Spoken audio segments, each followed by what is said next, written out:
Hello and welcome to Nutshell Recaps. This video explains the synopsis of the movie, Club Zero. Warning, there will be spoilers, so proceed with caution. Don't forget to hit the like and subscribe button, it will really help our channel grow.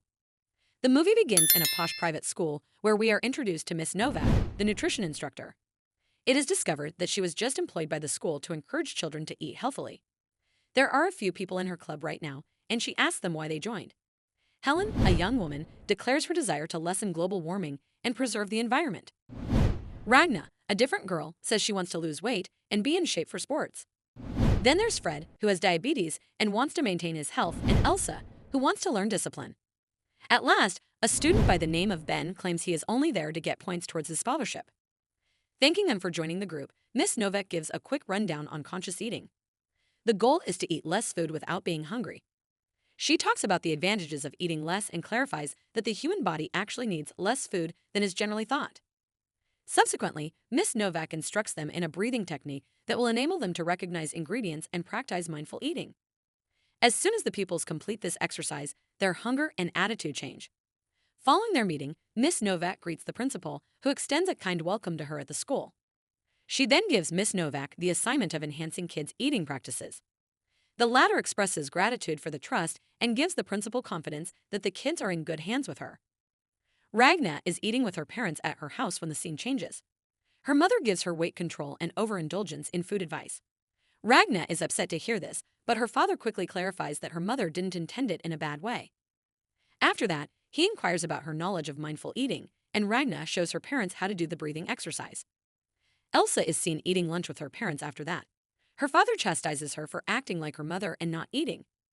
Elsa explains, however, that she is merely putting what she learned in school, conscious eating, into practice. Her mother is shown feeding a dog all of her meals in the interim. Elsa takes a few nibbles, runs to the toilet, and throws up what she just ate. Mom watches her do it, says nothing, and walks away. Elsewhere at school, Fred is eating lunch alone when Miss Novak approaches him. She then leads him into her office, where there is a small shrine. The two sit in front of the shrine and practice mental exercises together to cultivate mindful eating habits. During the next club session, Fred discusses how he has been eating less in recent days, which has resulted in a significant increase in his energy levels. He mentions that the change has also allowed him to reduce his insulin dose. Miss Novak is overjoyed to hear this and explains that the body goes through a process known as autophagy during a fast. The body uses its own cells as energy throughout this process, which she says is quite advantageous. She stresses that autophagy can treat illnesses, lessen weariness, and possibly add 10 to 20 years to one's life. After that, the scene switches to Elsa studying at the library. She is approached by Miss Novak, and they go on a stroll together. Elsa's teacher gives her props for her strong will and physical control at this period. Elsa acknowledges that she wishes she didn't have to eat at all, but her father makes her. Miss Novak responds that people find it frightening, and that's why society doesn't allow people who don't eat. She goes on to say that most people don't know how strong they are and think they have to eat constantly in order to survive. Helen, Elsa, and Ragna eat lunch together over potato wedges in another scene. Ragna can't resist and consumes 3 pieces, but Helen and Elsa each only eat 1. After that, she feels bad and uses the loo to throw up the meal. She apologizes after receiving criticism from her friends for her lack of self-control.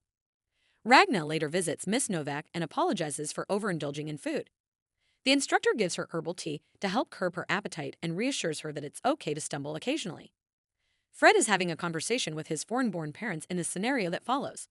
He begs to come visit because he is sorely missing them. They quickly object, stating that they need him to complete his education first. Fred hangs up the phone, frustrated, and goes to dance practice, but he can't focus. Fred doesn't answer when his dance teacher notices something is off and inquires as to what transpired. Rather, he approaches Miss Novak and complains about how his parents don't appear to be concerned about him. The teacher tells the youngster he's not alone because she sincerely feels awful for him. She meets with the principal the next day, and he asks about her success with the pupils. Ben seems to be disobedient, but everyone else seems to be doing well, says Miss Novak. Ben is one of their best pupils, the principal reveals, and he has filed for a full scholarship. She also says that his father died a long time ago and that he only has a single mother. Although Miss Novak is aware of his circumstances, she won't give him the scholarship score until he shows improvement. Ben is later called in by the principal, who speaks with him. She warns him that if he doesn't take nutrition seriously, he might lose his scholarship. Ben is questioned by Miss Novak later in class about why he hasn't been heeding her advice to eat more mindfully. In response, he expresses concern that he won't be able to focus on his academics. Miss Novak, however, reassures him that the reality is completely the reverse and that this is only a myth. After hearing this, Ben at last admits that he doesn't want to let his mother down because she works so hard to prepare meals for him. Then Miss Novak delivers a speech telling him to quit living his life in order to appease other people. Also, he ought to put more of an emphasis on himself than on living up to his mother's expectations. Ben is unexpectedly moved by her remarks and makes a commitment to alter his eating patterns going forward. Ben is at home in the next scenario when his mother is cooking him a nice steak. She tells him that he shouldn't starve himself in order to receive a scholarship when he refuses to eat. Mom says perhaps he could attend another school. Ben, though, asserts that he doesn't want to give up and feels better about eating less. While she is sorry to hear this, his mother advises him not to push himself too hard. The next day, Elsa and Ragna receive praise from Miss Novak for their development. She also informs them about Club Zero, a global organization of people who abstain from all food. She says that the reason it's a secret is that the broader population isn't ready to comprehend it. When they inquire as to whether this is feasible, Miss Novak replies that she is a part of Club Zero as well. Hearing this makes the girls very happy, and they want to know how they can participate. In the evening, Fred and Miss Novak go to an opera theater and have a good time. Despite their age difference, it seems that they have started liking each other. The next day, at another session, Miss Novak advises the group to stop eating and describes its supposed benefits to the mind and body. She also makes them hold hands and chant a strange verse. Following this, the students stop eating completely and use various excuses to avoid food. When their parents catch wind of this, they become worried. When Ben's mother shows up at the school one day, she worries about Miss Novak taking advantage of her kid.